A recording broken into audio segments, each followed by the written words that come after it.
2026 সাল। ভাবুন তো, মধ্যপ্রাচ্যে ইরান আর ইসরায়েলের মধ্যে একটা ভয়াবহ যুদ্ধ শুরু হয়ে গেছে। কিন্তু পরিস্থিতি কিভাবে এই পর্যন্ত গড়ালো, চলুন এর পেছনের ঘটনাগুলো একটু দেখে আসি। আজকের তারিখটা হল ৩রা মার্চ ২০২৬, আর এই মুহূর্তে পুরো মধ্যপ্রাচ্যে একটা সর্বাত্মক যুদ্ধের আগুনে জ্বলছে। পরিস্থিতি কিন্তু প্রতি মিনিট আরও জটিল হচ্ছে আর দ্রুত বদলে যাচ্ছে। তো সবার আগে জেনে নেওয়া যাক ঠিক এই মুহূর্তে যুদ্ধের অবস্থাটা আসলে কি। এটা কিন্তু কোনো ছোটখাটো সংঘর্ষ না, একদমই না। চারদিকে চলছে মিসাইল আর বিমান হামলা, আর এর মধ্যে জড়িয়ে পড়েছে স্থানীয় মিলিশিয়া গ্রুপগুলো, যার ফলে বুঝতেই পারছেন হতাহতের সংখ্যা বেড়েই চলেছে, আর অর্থনীতি আর যাতায়াত ব্যবস্থা তো প্রায় ভেঙেই পড়েছে। কিন্তু প্রশ্নটা হলো, এত বড় একটা যুদ্ধ হঠাৎ করে শুরু হলো কিভাবে? নিশ্চয়ই এর পেছনে কোনো কারণ আছে। চলুন সেটাই দেখি। যুদ্ধের আসল শুরুটা হয়েছিল ২৮শে ফেব্রুয়ারি ২০২৬-এ একটা সমন্বিত সামরিক অভিযানের মাধ্যমে, আর এর নাম দেয়া হয়েছিল অপারেশন এপিক ফিউরি। এই একটা ঘটনাই বলতে গেলে পুরো অঞ্চলের ভাগ্য বদলে দেয়। দেখুন, ঘটনাগুলো কি অবিশ্বাস্য দ্রুততায় ঘটেছে। প্রথমে আমেরিকা আর ইসরায়েল মিলে ইরানের সামরিক ঘাঁটি আর নেতাদের ওপর হামলা করল।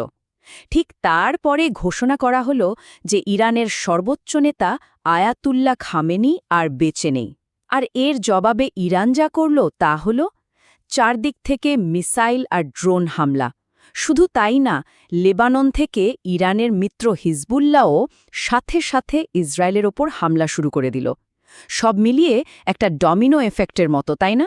তবে ভাবলে ভুল হবে যে এই যুদ্ধটা হঠাৎ করেই শুরু হয়েছে। আসলে এর বীজ রোপণ করা হয়েছিল বহু দশক ধরে। চলুন একটু পেছনে ফিরে তাকাই। এই টাইমলাইনটা দেখলে পুরো ছবিটা পরিষ্কার হয়ে যাবে।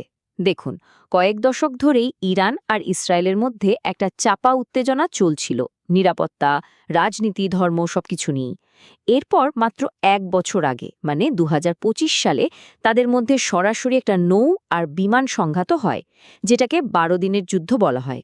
একটা যুদ্ধবিরতি হয়েছিল বটে, কিন্তু সেটা খুব বেশি দিন টেকেনি, কারণ ২০২৬ সালের শুরুতেই আমেরিকা আর ইরানের মধ্যে পরমাণু চুক্তি নিয়ে যে আলোচনা চলছিল সেটা ভেসে যায়।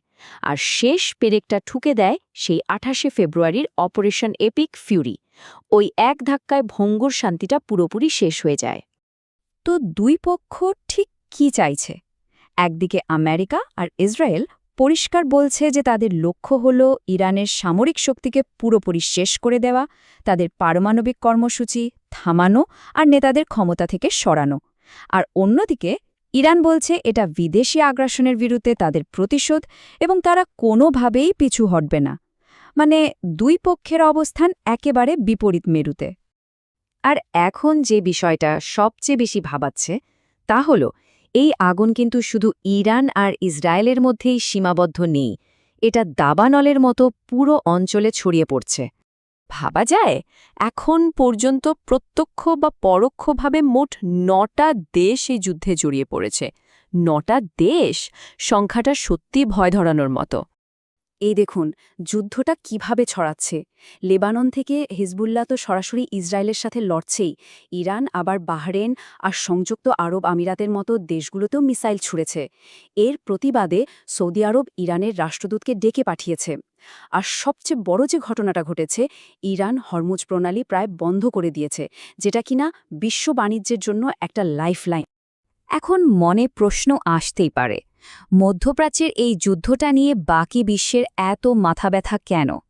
এর প্রভাব আসলে কতদূর পর্যন্ত যেতে পারে? শুধু এই একটা সংখ্যা দেখুন, ২০%। সারা পৃথিবীর মোট তেলের প্রায় ২০%ই যায় হরমুজ প্রণালী দিয়ে, আর ইরান ঠিক সেই পথটাই এখন বন্ধ করে দিয়েছে। এর ফল যে কি মারাত্মক হতে পারে তার নিশ্চয়ই আন্দাজ করা যাচ্ছে। আর এই চার্টটা ঠিক সেই মারাত্মক পরিণতির কথাই বলছে। হরমুজ প্রণালী বন্ধ হওয়ার খবর আসতেই দেখুন বিশ্ববাজারে তেলের দাম কোথায় গিয়ে ঠেকেছে, এক লাফে আকাশ ছোঁয়া। এটা কিন্তু বিশ্ব অর্থনীতির জন্য একটা বিরাট ধাক্কা। তাহলে এর ফলে সারা বিশ্বে কি হচ্ছে? তেলের দাম বাড়ার কারণে অর্থনীতিতে বড় সড় ধাক্কা লেগেছে। দেশে দেশে ফ্লাইট বন্ধ হচ্ছে, আকাশপথও বন্ধ করে দেয়া হচ্ছে। শত শত সাধারণ মানুষ মারা যাচ্ছে, ঘরবাড়ি রাস্তাঘাট সব ধ্বংস হয়ে যাচ্ছে। আর সবচেয়ে বড় ভয়টা হলো এই যুদ্ধে যদি অন্য কোনো বড় দেশ জড়িয়ে পড়ে, তাহলে পরিস্থিতি যে কোথায় গিয়ে দাঁড়াবে তা কেউ জানে না। যখন আলোচনার সব দরজা প্রায় বন্ধ আর দুই পক্ষই আরও কঠোর হচ্ছে, তখন একটাই প্রশ্ন মাথায় ঘোরে, এই যুদ্ধের শেষটা কোথায়? কিভাবে থামবে এই ধ্বংসলীলা? সত্যি বলতে এই উত্তরটা এখনও কারও জানা নেই। Thanks for watching. Don't forget to like and subscribe to Animated Shikha for more videos.